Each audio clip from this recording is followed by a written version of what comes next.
ദശകം 94 തത്വജ്ഞാനോൽപത്തി.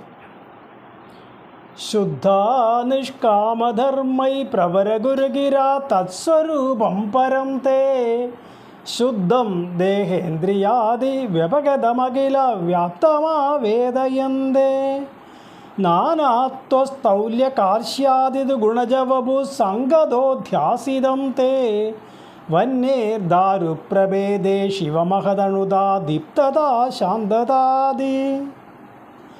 ശുദ്ധ നിഷ്കാമധർമ്മൈഃ പ്രവരഗുരുഗിര തത്സ്വരൂപം പരം തേ ശുദ്ധം ദേഹ ഇന്ദ്രിയ ആദി വ്യപഗതം അഖിലവ്യാപ്തം ആവേദയന്തേ നാനാത്വ സ്ഥൗല്യ കാർഷ്യാദിതു ഗുണജ വപു സംഗതഃ അധ്യാസിതം തേ വഗ്നേഃ ദാരുപ്രഭേദേഷു ഇവ മഹദ് അണുദാ ദീപ്തദാ ശാന്തദ ആദി. ശുദ്ധ നിഷ്കാമധർമ്മൈഃ. ഒരു ഭക്തൻ തൻ്റെ മനസ്സിനെ ശുദ്ധമാക്കിക്കൊണ്ട് ഏത് പ്രകാരത്തിൽ? നിഷ്കാമധർമ്മൈഃ.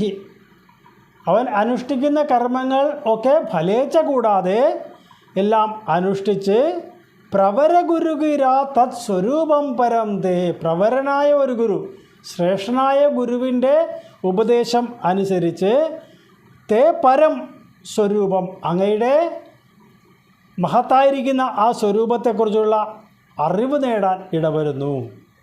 ശുദ്ധം ദേഹേന്ദ്രിയാദി വ്യപഗതം അഖിലവ്യാപ്തം ആവേദയന്തേ. ആ പരമാത്മാവിനെ ദേഹങ്ങളിൽ നിന്നും ഇന്ദ്രിയങ്ങളിൽ നിന്നും എല്ലാം വ്യത്യസ്തനായിട്ട്, അഖിലവ്യാപ്തം എല്ലായിടത്തും നിറഞ്ഞു നിൽക്കുന്നവനായിട്ട് ആവേദയന്തേ മനസ്സിലാക്കുന്നു. നാനാത്വ സ്ഥൗല്യ കാർഷ്യാദിതു ഗുണജവപു സംഗതഃ അധ്യാസിതം തേ. നാനാത്വം എന്ന് പറഞ്ഞാൽ പല ജീവജാലങ്ങളിൽ കുടികൊള്ളുന്ന ആത്മചൈതന്യമായി വിളങ്ങുന്നവനും, സ്ഥൗല്യ കാർഷ്യാദി ചില ശരീരങ്ങൾ ആ ജീവാത്മാവ് ഇരുന്നരുള്ളത്, ചില ശരീരങ്ങൾ സ്ഥൂലങ്ങളാണ്, ചിലത് സൂക്ഷ്മങ്ങളാണ്, ചിലത് വലുതാണ്, ചിലത് ചെറുതാണ്. ഗുണജവപു സംഗതഃ അധ്യാസിതം തേ.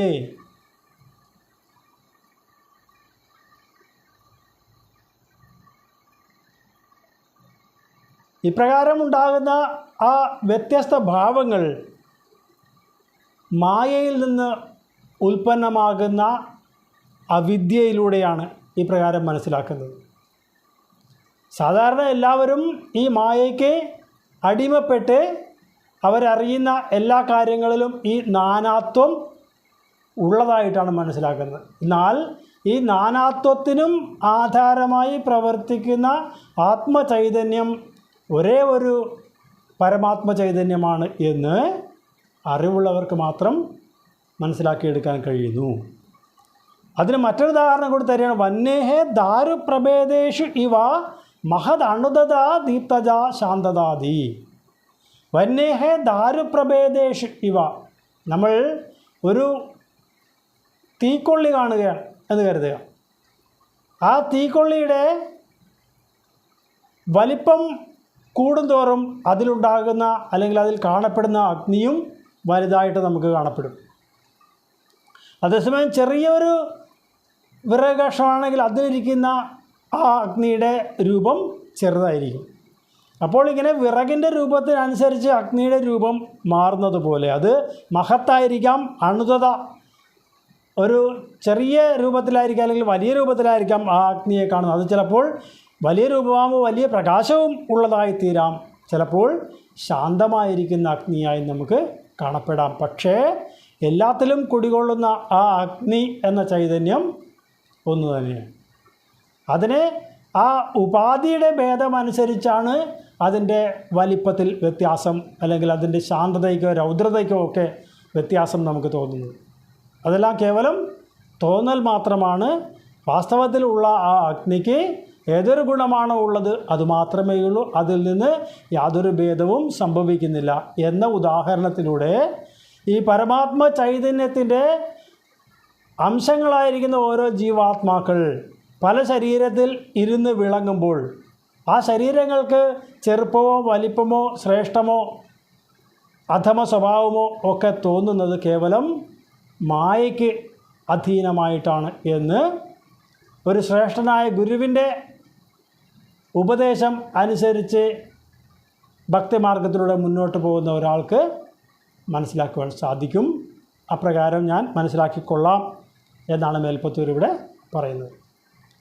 ശുദ്ധാ നിഷ്കാമധർമ്മൈ പ്രവരഗുരുഗിര തത്സ്വരൂപം പരം തേ ശുദ്ധം ദേഹേന്ദ്രിയാദി വ്യപഗതമഖില വ്യാപ്തമാവേദയന്തേ നാനാത്വസ്ഥൗല്യകാർഷ്യാദിതു ഗുണജവപു സംഗതോധ്യാസിതം തേ വന്യേർദാരുപ്രഭേദേ ശിവമഹദണുദാദീപ്തദാ ശാന്തദാദി ആചാര്യാഖ്യാതരസ്താരണി സമനുമിള ശിഷ്യരൂപോത്തരാരണി ആവേദോദ്ഭാസിതേന സ്ഫുടതരപരിബോധാഗ്നിനാ ദഹ്യമാനെ കർമാളി വാസന തത്കൃതതനുഭുവന ഭ്രാന്തികാന്താരപൂരേ ദാഹ്യാഭാവേന വിദ്യാശിഖിനി ച വിരതേ ത്വന്മയീ ഖല്വവസ്ഥ.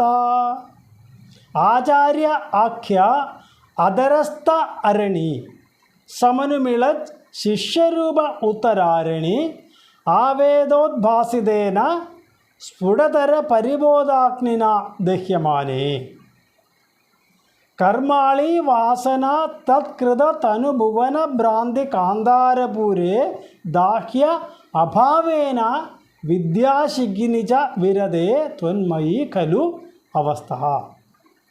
ആചാര്യാഖ്യ അധരസ്ഥാരണി സമനുമിളത് ശിഷ്യരൂപോത്തരാരണി. ആചാര്യൻ ആകുന്ന അധരാരണിയും ശിഷ്യനാകുന്ന ഉത്തരാരണിയും തമ്മിലുള്ള ആ ചേർച്ചയോട് കൂടുന്ന മഥനം നിമിത്തം ഉണ്ടാകുന്ന ആവേദോദ്ഭാസിതേന അതിൽ നിന്നും പ്രകാശിതമാകുന്ന സ്ഫുടതര പരിബോധാഗ്നിന ദഹ്യമാനെ വളരെ വ്യക്തമായി പ്രകാശിക്കുന്നതായ ആ ജ്ഞാനമാകുന്ന അഗ്നിയിലെ കർമാളി വാസന തത്കൃത തനുഭുവന ഭ്രാന്തികാന്താരപൂരേ. കർമാളി വാസന തത്കൃത ആ കർമ്മസമൂഹ വാസനയും അതുകൊണ്ടുണ്ടാകുന്നതായ ആ ശരീരവും പ്രപഞ്ചവും എല്ലാം ഉള്ളതാണ് എന്നുള്ള ഒരു ഭ്രാന്തിയാണ് നമുക്ക് ഉണ്ടായിരുന്നത്. ആ ഭ്രാന്തിയാകുന്ന കാട് മുഴുവൻ ഈ വിദ്യയാകുന്ന അഗ്നി കൊണ്ട് ദഹിച്ചിട്ട് അടങ്ങുന്നു. പിന്നെ ദാഹ്യ അഭാവേന കത്തിത്തീരുവാൻ പിന്നെ മറ്റൊന്നും ബാക്കി അവശേഷിക്കുന്നില്ല എന്ന് വരുമ്പോൾ വിദ്യാശിഖിനി ച വിരതേ ത്വന്മയീ ഖല്ലു അവസ്ഥ. ആ വിദ്യയാകുന്ന അഗ്നി ആ ജ്ഞാനാഗ്നി അടങ്ങുന്നു. ആ സമയത്തുള്ള അവസ്ഥയെയാണ് ത്വന്മയീ ഖല്ലു അവസ്ഥ.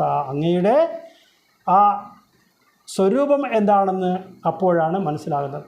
അല്ലെങ്കിൽ അപ്പോൾ സാക്ഷാത്കരിക്കുന്ന ആ ഭഗവത് ഐക്യം സച്ചിദാനന്ദം അതാണ് ഓരോ താപസരുടെയും ലക്ഷ്യസ്ഥാനം എന്ന് പറയുന്നത്, അല്ലെങ്കിൽ ഓരോ ഭക്തരുടെയും പ്രാപ്യസ്ഥാനം എന്ന് പറയുന്നത്. ഇവിടെ ആചാര്യൻ അധരാരണിയും ശിഷ്യൻ ഉത്തരാരണിയുമാണ് എന്ന് പറയുമ്പോൾ ഈ അരണി എന്താണ് എന്നൊന്ന് സൂചിപ്പിക്കേണ്ടത് ആവശ്യമാണ്. പണ്ടുകാലങ്ങളിൽ തന്നെയുമല്ല ഇപ്പോഴും യജ്ഞങ്ങളിലെല്ലാം അരണി കടഞ്ഞിട്ടാണ് അഗ്നി ഉണ്ടാക്കുന്നത്. നമ്മുടെ എല്ലാം ഓർമ്മയിൽ ഒരു ഉരലും ഉലക്കയും പോലെ രണ്ട് മരക്കഷ്ണങ്ങൾ തന്നെയാണ്.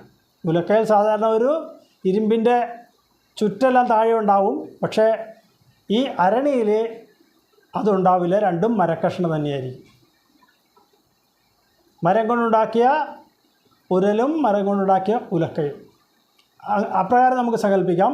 അപ്പോൾ ഈ അരണിയെ ഘർഷണം മൂലം ഈ ഉലക്ക ഇട്ട് അങ്ങോട്ടും ഇങ്ങോട്ടും തിരിക്കുന്നതിന് അനുസരിച്ചിട്ട് ആ താഴത്തെ അരണിയിൽ ഘർഷണം ഉണ്ടായി അതിൽ നിന്ന് പഞ്ഞിയിലേക്ക് അഗ്നിയെ എടുത്തുകൊണ്ടാണ് യാഗങ്ങൾക്കൊക്കെ അഗ്നി ഉപയോഗിക്കുന്നു. അപ്പോൾ ഇവിടെ താഴത്തെ അരണി എന്ന് പറയുന്നത് ആചാര്യനായും മുകളിലത്തെ അരണിയെ വിദ്യാർത്ഥി അല്ലെങ്കിൽ മോക്ഷേച്ചു ആയുമാണ് സങ്കല്പിക്കപ്പെടുന്നത്. അപ്പോൾ ഈ താഴെയും മുകളിലുള്ള അരണികൾ തമ്മിൽ കടയുമ്പോഴാണ് അഗ്നി ഉണ്ടാകുന്നത് എന്ന് പറയുന്നതനുസരിച്ച് ഈ ആചാര്യനും ശിഷ്യനും തമ്മിലുള്ള ചേർച്ച അവരുടെ പഠനം നിമിത്തമാണ് അതിൽ നിന്ന് ജ്ഞാനമാകുന്ന അഗ്നി ഉണ്ടാകുന്നത്. ആ ജ്ഞാനമാകുന്ന അഗ്നി ഉണ്ടായിക്കഴിഞ്ഞാൽ അത് നമുക്ക് ഈ കർമ്മവാസനയിലൂടെ ലഭിച്ചിട്ടുള്ള എല്ലാ ഭേദഭാവങ്ങളും ഈ പ്രപഞ്ചത്തിൽ എന്തെല്ലാം ദൃശ്യമായിട്ടുണ്ടോ അതെല്ലാം കേവലം മായയാൽ കാണപ്പെടുന്നതാണ് എന്നുള്ള ബോധം ആ ജ്ഞാനാഗ്നിയിൽ നിന്ന് നമുക്ക് ലഭിക്കും എന്നാണ് പറയുന്നത്. അങ്ങനെ ഉള്ള ഈ മായയുടേതായ ഭ്രാന്തി മുഴുവൻ ആ ജ്ഞാനാഗ്നി നശിപ്പിച്ചു കഴിഞ്ഞാൽ ഭ്രാന്തി കാന്താരപൂരേ, ആ ഭ്രാന്തിയാകുന്ന കാന്താരം കാടിനെ മുഴുവൻ ദഹിപ്പിച്ചു കഴിഞ്ഞാൽ ദാഹ്യ അഭാവേന പിന്നെ ഒന്നും ദഹിപ്പിക്കാൻ ഇല്ല, അഭാവം ആ ഇല്ല എന്നുള്ള അവസ്ഥയിലേക്ക് എത്തുമ്പോൾ വിദ്യാശിഖിനിജ വിരതേ, അപ്പോൾ ആ ജ്ഞാനാഗ്നി അവിടെ സ്വയം ശമിക്കുമ്പോൾ അവിടെ എന്താണ് ബാക്കി ഉണ്ടാകുന്നത്? അതാണ് ഈശ്വര ജ്ഞാനം അല്ലെങ്കിൽ സാക്ഷാത്കാരം അല്ലെങ്കിൽ ആ സച്ചിദാനന്ദ സ്വരൂപത്തിൻ്റെ തിരിച്ചറിവ് എന്ന് പറയുന്നത്. അപ്പോൾ ഇതിൽ നിന്നെല്ലാം നമ്മൾ മനസ്സിലാക്കിയെടുക്കേണ്ടത് ഒരു ഗുരുവിൻ്റെ ഉപദേശം അനുസരിക്കുന്ന ഒരു ശിഷ്യന് ആത്മാനുസന്ധാനത്തിൻ്റെ പാതയിലേക്ക് മുന്നേറുമ്പോൾ അയാൾ സ്വയം അയാളിലുള്ള അജ്ഞാനത്തെ മുഴുവൻ ഇല്ലാതാക്കിക്കൊണ്ടാണ് ജ്ഞാനമാർഗത്തിലൂടെ മുന്നോട്ട് പോകുന്നത്. അങ്ങനെ പോകുമ്പോഴും എന്തെങ്കിലും കൂടി മനസ്സിൽ അശുദ്ധമായിട്ട് അവശേഷിക്കുന്നുവെങ്കിൽ അതെല്ലാം ശുദ്ധീകരിച്ച് ശുദ്ധമായ അഗ്നി എപ്രകാരം പ്രകാശിക്കുമോ അപ്രകാരം ബോധതലത്തിൽ പ്രകാശിക്കുന്ന ആത്മചൈതന്യത്തെയാണ് സാക്ഷാത്കാരം എന്നിവിടെ മേൽപ്പത്തൂർ സൂചിപ്പിച്ചിരിക്കുന്നത്. ആചാര്യാദ്യാദരസ്താരണി സമരുമിള ശിഷ്യരൂപോത്തരാരണി ആവേദോദ്ഭാസിതേന സ്ഫുടതര പരിബോധാഗ്നിനാ ദഹ്യമാനെ കർമാളി വാസന തത്കൃതനുഭുവന ഭ്രാന്തികാന്ധാരപൂരേ ദാഹ്യാഭാവേന വിദ്യാശിഖിനിജ വിരതേ ത്വന്മയീ ഖല്വവസ്ഥ ഏവം ത്വത്പ്രാപ്തിതോന്യോ നഹി ഖലു നിഖില ക്ലേശഹാനേരുപായോ നൈകാന്താത്യന്തികാസ്തേ കൃഷിവദഗദഷാഡ്ഗുണ്യഷട്കർമ്മയോഗാഃ ദുർവൈകല്യൈരകല്യ അഭിനിഗമപദാസ്തത്ഫലാന്യപ്യവാപ്താ മത്താസ്ത്വാം വിസ്മരന്ത പ്രസതിപതനേ യാന്ത്യനന്ദാൻ വിഷാദാൻ ഏവം ത്വത് പ്രാപ്തിതഃ അന്യഃ നഹി ഖലു നിഖിലക്ലേശഹാനേഃ ഉപായഃ ന ഏകാന്ത ആത്യന്തിക തേ കൃഷിവത് അഗത ഷാഡ്ഗുണ്യ ഷട്കർമ്മ യോഗാഃ ദുർവൈകല്യൈഃ അകല്യാഃ അഭി നിഗമപദാഃ തത്ഫലാനി അപി അവാപ്താഃ മത്താഃ ത്വാം വിസ്മരന്തഃ പ്രസജതി പതനേ യാന്തി അനന്താൻ വിഷാദാൻ. ഏവം ഇപ്രകാരം ത്വത്പ്രാപ്തിതഃ അങ്ങയെ പ്രാപിക്കുന്നതിനായിട്ട് അന്യഃ നഹി ഖലു നിഖില ക്ലേശഹാനേഃ ഉപായഃ മറ്റ് എല്ലാ ദുഃഖങ്ങളെയും ഇല്ലാതാക്കാനായിട്ട് വേറൊരു വഴി ഇല്ല തന്നെ. ഭഗവത് പ്രാപ്തി അല്ലാതെ നമുക്ക് സുഖമുണ്ടാകാനും ദുഃഖ നിവൃത്തി വരുവാനും മറ്റൊരു മാർഗം ഇല്ല തന്നെ. ന ഏകാന്ത അത്യന്തികാസ്തേ കൃഷിവത് അഗത ഷാഡ്ഗുണ്യ ഷട്കർമ്മയോഗാഃ നമ്മൾ പല രീതിയിലുള്ള കർമ്മങ്ങളും അനുഷ്ഠിച്ച് അതെല്ലാം ഭഗവത് പ്രാപ്തികരങ്ങളാണെന്ന് അറിഞ്ഞുകൊണ്ട് അതിനെ വളരെ കഷ്ടതയെല്ലാം അനുഭവിച്ച് ഇതെല്ലാം അനുഷ്ഠിച്ചാൽ തന്നെയും അഗത ഷാഡ്ഗുണ്യ ഷട്കർമ്മയോഗ എന്ന് പറഞ്ഞാൽ ഇതെല്ലാം ഓരോരോ ഉപാസനാ രീതികളാണ്.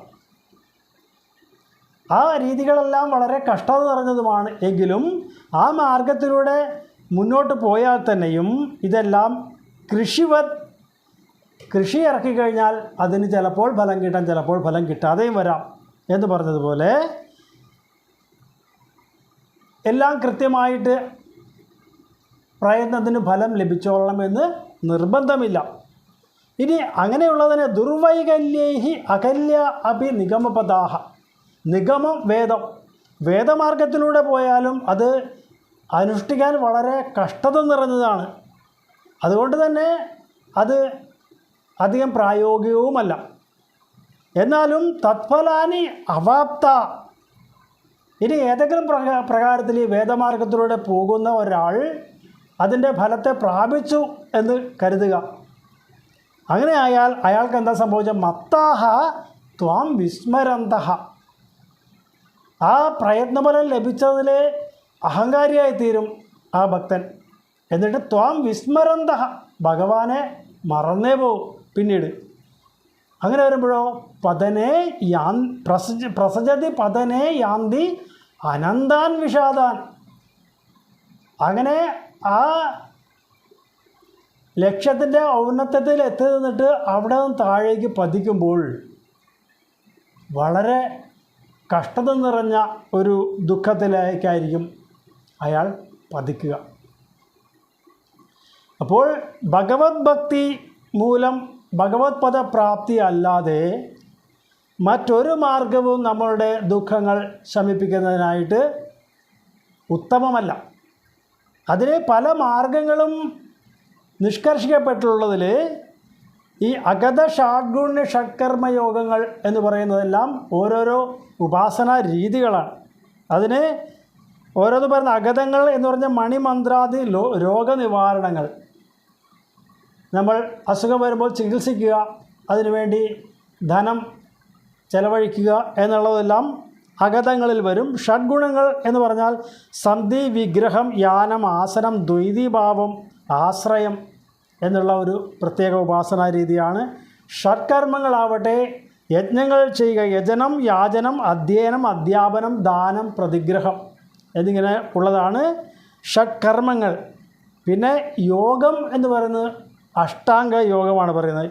യമം, നിയമം, ആസനം, പ്രാണായാമം, പ്രത്യാഹാരം, ധാരണ, ധ്യാനം, സമാധി എന്ന് പറയുന്ന അഷ്ടാംഗ യോഗങ്ങളൊക്കെയാണ് പറയുന്നത്. ഈ മാർഗങ്ങളെയൊക്കെ അവലംബിച്ചുകൊണ്ട് ആ ഭക്തിമാർഗത്തിലൂടെ മുന്നോട്ട് പോവുക വളരെ ദുഷ്കരമാണ്. ഇനി ഇത് കൂടാതെ ഉള്ള മറ്റൊരു മാർഗമാണ് നിഗമപദാഹ, വേദമാർഗം.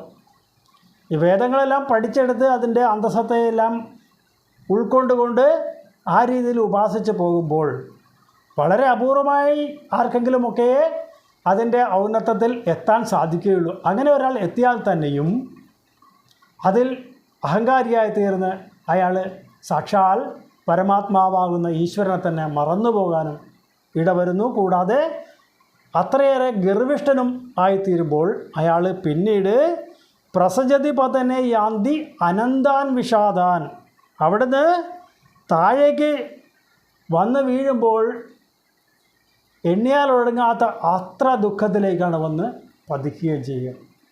അതുകൊണ്ട് ഈ പറഞ്ഞ മാർഗങ്ങൾ ഒന്നും ഈ ഭഗവത് പദപ്രാപ്തി നേടുവാനുള്ള ഉപായങ്ങളിൽ ശ്രേഷ്ഠങ്ങളല്ല എന്നാണ് മേൽപ്പത്തൂർ ഈ ശ്ലോകത്തിലൂടെ നമുക്ക് പറഞ്ഞു തരുന്നത്.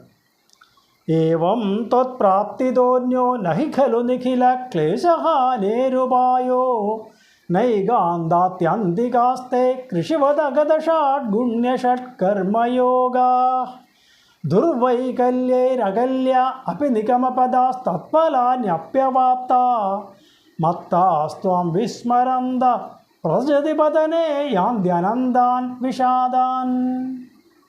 ത്വല്ലോകാദന്യലോക കൊനുഭയരഹിതോ യത്പരാർദ്ധദ്വയാന്തേ ത്വദ്ഭീത സത്യലോകേപിന സുഖവസതി പത്മഭൂ പത്മനാഭ.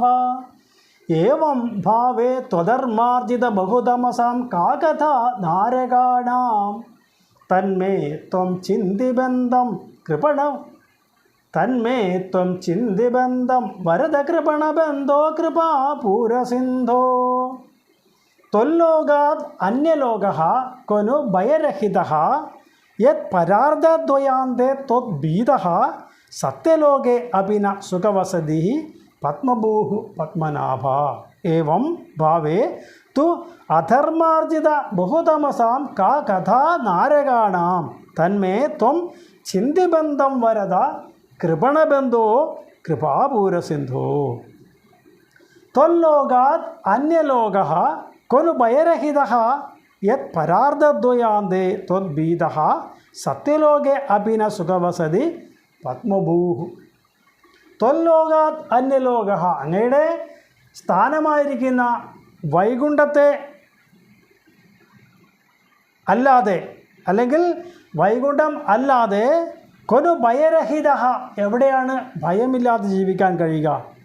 യത് പരാർദ്ധദ്വയാന്തേ ത്വദ്ഭീതഃ, രണ്ട് പരാർദ്ധങ്ങൾ കഴിയുമ്പോൾ ഞാനും എൻ്റെ ശരീരം ഉപേക്ഷിക്കണമല്ലോ എന്നുള്ള പേടിയിലാണ് സത്യലോകെ അഭിന സുഖവസതി പത്മഭൂഃ. ആ പത്മത്തിൽ നിന്നുണ്ടായ ബ്രഹ്മദേവനാവട്ടെ ഇപ്രകാരം രണ്ട് പരാർദ്ധങ്ങൾ ആയുസ് കഴിഞ്ഞാൽ ഞാനും ശരീരം ഉപേക്ഷിച്ച് പോകേണ്ടവനല്ലേ എന്നുള്ള പേടിയോടുകൂടിയാണ് സത്യലോകത്തിൽ പോലും ഇരിക്കുന്നത്. ആ ബ്രഹ്മദേവൻ രണ്ട് പരാർദ്ധം ആയുസ്സുള്ള ഒരു വ്യക്തി ഇപ്രകാരം ഭയത്തോടു കൂടിയാണ് ജീവിക്കുന്നത് എന്ന് വരികിൽ പിന്നെ ഏവം ഭാവേതു അധർമാർജിത ബഹുതമസാം കാ കഥാ നാരകാണാം, വളരെ അധികം അധർമ്മങ്ങൾ ഒക്കെ ചെയ്തിട്ട് അതിൽ നിന്ന് ആർജിച്ചിരിക്കുന്ന ബഹുതമസാം, വളരെയധികം ദുഃഖങ്ങളെ ശേഖരിച്ച് വച്ചിട്ടിരിക്കുന്ന കാ കഥ നാരകാണാം, ഈ നാരകീയരായ മനുഷ്യരുടെ കാര്യം എന്തെങ്കിലും പറയാനുണ്ടോ? ബ്രഹ്മദേവൻ സത്യലോകത്തിലിരിക്കുന്നത് രണ്ട് പരാർദ്ധം ആയുസ് നിഷ്കർഷിക്കപ്പെട്ടിട്ടുള്ളതാണ്. അദ്ദേഹത്തിന് അറിയാം രണ്ട് പരാർദ്ധം അദ്ദേഹത്തിനുണ്ട്, അത് കഴിഞ്ഞ് നാശം വരൂ. പക്ഷേ എന്നിട്ടും ആ രണ്ട് പരാർദ്ധം കഴിയുമ്പോൾ ഞാൻ നശിക്കുമല്ലോ എന്നുള്ള ഭയത്തോടു കൂടിയാണ് സത്യലോകത്തിൽ ബ്രഹ്മദേവൻ ഇരിക്കുന്നത്. അങ്ങനെ ഇരിക്കെ ഈ സാധാരണക്കാരായ മനുഷ്യർ അതും എന്തെല്ലാം അധർമ്മങ്ങൾ ഒക്കെ ചെയ്ത് ആ അധർമ്മത്തിൻ്റെയൊക്കെ കർമ്മങ്ങൾ അല്ലെങ്കിൽ അതിൻ്റെയൊക്കെ പാപഫലങ്ങൾ സഞ്ചയിച്ച് തന്നിൽ ശേഖരിച്ച് വച്ചിരിക്കുന്ന ഈ നാരകീയ ദുഃഖങ്ങൾ അനുഭവിക്കാൻ വിധിക്കപ്പെട്ടിട്ടുള്ള മനുഷ്യരുടെ കാര്യം എന്തെങ്കിലും പറയാനുണ്ടോ? തന്മേ ത്വം ചിന്തിബന്ധം വരദ കൃമണബന്ധോ കൃപാപൂരസിന്ധോ. അതുകൊണ്ട് എൻ്റെ ഈ ബന്ധങ്ങളെ ഒക്കെ അങ്ങ് അറുത്ത് കളയണമേ എന്നാണ് മേൽപ്പത്തൂരിലൂടെ പ്രാർത്ഥിക്കുന്നതിന് ഭഗവാന് നൽകുന്ന സംബോധനകളാണ് പത്മനാഭ എന്നും കൃപണബന്ധോ എന്നും കൃപാപൂരസിന്ധോ എന്നും എല്ലാമുള്ള ആ കൃപാലുവായ ഭഗവാനെ കൊടുക്കുന്ന സംബോധനകളാണ്. അപ്പോൾ ഭഗവാൻ മാത്രമാണ് യാതൊരു ഭയവും ഇല്ലാതെ വൈകുണ്ഠത്തിൽ ഇരുന്നരുളുന്നത്. അദ്ദേഹത്തിന് തൊട്ട് താഴെയുള്ള ബ്രഹ്മദേവൻ പോലും രണ്ട് പരാർദ്ധത്തിൽ തൻ്റെ ആയുസ് നശിച്ചു പോകുമല്ലോ എന്നുള്ള ഭയത്തോടു കൂടിയാണ് സത്യലോകത്തിൽ പോലും ഇരിക്കുന്നത്. ആ ബ്രഹ്മദേവൻ പോലും ഇത്ര ഭയത്തോടു കൂടി ഇരിക്കുമ്പോൾ വളരെ അശുക്കളായിരിക്കുന്ന ഈ മനുഷ്യർ, അതും അനേകം അധർമ്മങ്ങളൊക്കെ ചെയ്ത് അതിൻ്റെ കർമ്മസഞ്ചയങ്ങളൊക്കെ നേടി കയ്യിൽ ശേഖരിച്ച് വച്ചിട്ടുള്ള ഈ നാരകീയരായ മനുഷ്യരുടെ കാര്യം പറയാനുമില്ല. അവർക്ക് ഭയത്തിൻ്റെ പരമോന്നതയിലാണ് അവർ ഇരിക്കുന്നതും. അതുകൊണ്ട് ചിന്തിബന്ധം, എൻ്റെ എല്ലാ ബന്ധങ്ങളെയും അങ്ങ് അറുത്തു തരണേ ഭഗവാനെ, അല്ലയോ കൃപാനിധിയായ ഭഗവാനെ എന്നെ കാത്തുരക്ഷിക്കണേ എന്ന് പ്രാർത്ഥിക്കുകയാണ് മേൽപ്പത്തൂർ ഈ ശ്ലോകത്തിൽ ചെയ്തിട്ടുള്ളത്. ത്വല്ലോകാദന്യലോക കൊനുഭയരഹിതോ യത്പരാർദ്ധദ്വയാന്തേ ത്വദ്ഭീത സത്യലോകേപിന സുഖവസതി പത്മഭൂ പത്മനാഭ. ഏവം ഭാവേ ത്വധർമാർജിത ബഹുതമസാം കാകഥാ നാരകാണാം തന്മേ ത്വം ചിന്തിബന്ധം വരദ കൃപണബന്ധോ കൃപാപൂരസിന്ധോ. യാഥാർത്ഥ്യ ത്വന്മയസ്യൈവ ഹി മമന വിഭോ വസ്തുതോ ബന്ധമോക്ഷൗ മായാ വിദ്യാതനുഭ്യാം തവതു വിരചിതൗ സ്വപ്നബോധോപമൗ തൗ ബദ്ധേ ജീവത് വിമുക്തിം ഗതവതി ച പിതാ താവതീ താവദേഗോ ഭുങ്ക്തേ ദേഹദ്രുമസ്ഥോ വിഷയഫലരസാൻ നാപരോ നിർവ്യഥാത്മാ യാഥാർത്ഥ്യാത് ത്വന്മയസ്യ ഏവ ഹി മമന വിഭോ വസ്തുതഃ ബന്ധമോക്ഷൗ മായാവിദ്യാതനുഭ്യാം തവതു വിരജിതൗ സ്വപ്നബോധോപമൗ തൗ ബദ്ധേ ജീവത് വിമുക്തിം ഗതവതി ച പിതാ താവതീ താവദേവോ ഭുങ്ക്തേ ദേഹദ്രുമസ്ഥഃ വിഷയഫലരസാൻ ന അപരഃ നിർവ്യഥാത്മാ യാഥാർത്ഥ്യാത് വാസ്തവത്തിൽ ത്വന്മയസ്യ ഏവ ഹി മമന വിഭോ വസ്തുതോ ബന്ധമോക്ഷൗ ഭഗവാനിൽ നിന്ന് അന്യനല്ലാത്ത എനിക്ക് ഏത് പ്രകാരത്തിലാണ് ബന്ധവും മോക്ഷവും സംഭവിക്കുക? അത് മായാവിദ്യാതനുഭ്യാം തവതു വിരജിതൗ സ്വപ്നബോധോപമൗ തൗ അത് ഉണ്ടെന്ന് തോന്നുന്നത് തന്നെ അങ്ങയുടെ വിദ്യയും അവിദ്യയുമാകുന്ന ശരീരങ്ങളെ കൊണ്ട് ഉണ്ടാക്കപ്പെടുന്നവയും സ്വപ്നാവസ്ഥയോടും ബോധാവസ്ഥയോടും സമാനങ്ങളും ആകുന്നു. ബദ്ധേ ജീവത് വിമുക്തിം ഗതവതി ച പിതാ താവതീ താവദേകോ ബദ്ധനും മുക്തനും ജീവത് മുക്തിം വിമുക്തിം ബദ്ധനും ജീവൻ മുക്തനും തമ്മിലുള്ള വ്യത്യാസം അത്രയേയുള്ളൂ. അതായത് ഞാനും ഭഗവാനും തമ്മിൽ യാതൊരു വ്യത്യാസവുമില്ല. ഞാൻ ശുദ്ധമായ അവസ്ഥയിലാകുമ്പോൾ ഈശ്വരനാകുന്നു, മായയോട് ചേർന്ന് നിൽക്കുമ്പോൾ ഇപ്രകാരം ഭ്രമിക്കുന്ന മനുഷ്യനായിത്തീരുന്നു എന്ന് ഏകദ്രുമസ്ഥ ഭുങ്ക്തേ ദേഹദ്രുമസ്ഥ വിഷയഫലരസാൻ ന അപരഃ നിർവ്യഥാത്മാ ഇങ്ങനെ ഒരാളെ ദേഹമാകുന്ന മരത്തിൽ ഇരുന്നു കൊണ്ട് എല്ലാ ഫലങ്ങളെയും ഭുജിക്കുന്നു. എന്നാൽ മുക്തനായിരിക്കുന്ന ഒരാൾ അപ്രകാരം ശരീരത്തിൽ ഇരിക്കുന്നു എങ്കിലും ഈ വിഷയഫലരസങ്ങൾ ഒന്നും ഭുജിക്കുന്നില്ല, അയാൾക്ക് യാതൊരു വ്യഥയും ഇല്ല എന്നാണ് പറയുന്നത്. അപ്പോൾ വാസ്തവത്തിൽ ഭഗവാനും ഈ ഭക്തനുമായിട്ട് യാതൊരു ഭേദവുമില്ല എന്നാണ് പറയുന്നത്. പരമാത്മസ്വരൂപവും ജീവാത്മാവുമായിട്ട് യാതൊരു ഭേദവുമില്ല. പരമാത്മാവിൻ്റെ അംശം തന്നെയാണ് ജീവാത്മാവ്. പക്ഷേ ഈ ജീവാത്മാവ് ഓരോ ഗുണങ്ങളെയും രൂപങ്ങളെയും ഒക്കെ ആശ്രയിച്ചിരിക്കുന്ന അവസ്ഥയിൽ അതിൻ്റേതായ അവസ്ഥാത്രയങ്ങളിൽ ബദ്ധരായി പോകുന്നതിനാൽ ആ ശരീരങ്ങളിൽ ഇരുന്നു കൊണ്ട് ഓരോ ഭോജ്യങ്ങളും ഭുജിക്കേണ്ടതായി വരുന്നതിനാൽ ആ മായയിൽപ്പെട്ട് പോകുന്നതിനാൽ വാസ്തവമായിട്ടുള്ള ആ ഈശ്വര സങ്കല്പത്തിലേക്ക് എത്തിച്ചേരുവാൻ കഴിയാതെ പോകുന്നത് ഈശ്വരീയമായ ഈ മായ കൊണ്ടാണ്. എപ്പോഴാണോ ഈ മായയ്ക്ക് അതീതനാകാനായിട്ട് ആ ജീവാത്മാവിന് സാധിക്കുന്നത്, അപ്പോൾ ജീവൻ മുക്തനായി ഇരുന്ന് ഈ ശരീരത്തിൽ ഇരുന്നു കൊണ്ട് തന്നെ യാതൊരു വ്യഥയും ഇല്ലാതെ തൻ്റെ കാലം കഴിക്കുവാനായിട്ട് സാധിക്കുന്നു എന്നാണ് പറയുന്നത്. ഇതിന് ഉപനിഷത്തിലെ ഒരു ശ്ലോകവുമായിട്ടും കൂടി സാമ്യമുണ്ട്. ദ്വാസുപർണൗ സയുജാസഖായ സമാനവൃക്ഷം പരിഷസ്വജാതേ തയോരന്യാപിപ്പലം സ്വാദ്വത്തി അനശ്നന്യോ അഭിചാകശീതി. അവിടെ പറഞ്ഞ രണ്ട് സ്വർണ്ണവർണ്ണമുള്ള പക്ഷികൾ, സയുജാസഖായ എല്ലാ സമയവും ചേർന്നിരിക്കുന്ന കൂട്ടുകാരാണ് ആ രണ്ട് പക്ഷികൾ. എന്നിട്ട് അത് സമാനവൃക്ഷം പരിഷസ്വജാതേ, ഒരേ വൃക്ഷത്തിൻ്റെ തന്നെ രണ്ട് കൊമ്പുകളിൽ ഇരിക്കുന്നു.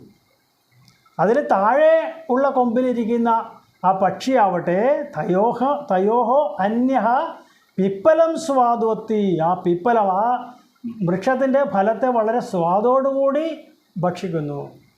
എന്നാൽ മറ്റേയാളോ അനശ്നൻ അന്യഹ അഭിചാകശീതി, മറ്റേയാൾ യാതൊന്നും ഭക്ഷിക്കാതെ ഈ താഴെയുള്ള പക്ഷി ഭക്ഷിക്കുന്നത് കണ്ട് നോക്കി ഇരിക്കുന്നു. വളരെ നല്ലൊരു ഉദാഹരണമാണ് ജീവാത്മാവിനെയും പരമാത്മാവിനെയും കുറിക്കുവാനായിട്ട് ഉപനിഷത്ത് ഉപയോഗിച്ചിരിക്കുന്ന ഈ ശ്ലോകം. ജീവാത്മാവ് എല്ലായ്പ്പോഴും തൻ്റെ മുൻപിൽ ദൃശ്യമാകുന്ന എല്ലാ ദൃശ്യപ്രപഞ്ചങ്ങളെയും വളരെ ഇഷ്ടത്തോടുകൂടി അനുഭവിക്കുന്നു, അല്ലെങ്കിൽ വളരെ ആർത്തിയോടുകൂടി സ്വീകരിക്കുന്നു. എന്നാൽ വിമുക്തി നേടിയ ഒരു പരമാത്മാ സമാനമായിരിക്കുന്ന ആ മുകളിലിരിക്കുന്ന പക്ഷി യാതൊന്നും ഭുജിക്കാതെ താഴെ ഇരിക്കുന്ന പക്ഷിയുടെ ആ ഭോജനവും കണ്ടുകൊണ്ട് ദുഃഖങ്ങളൊന്നുമില്ലാതെ ഇരിക്കുന്നു എന്നാണ് പറയുന്നത്.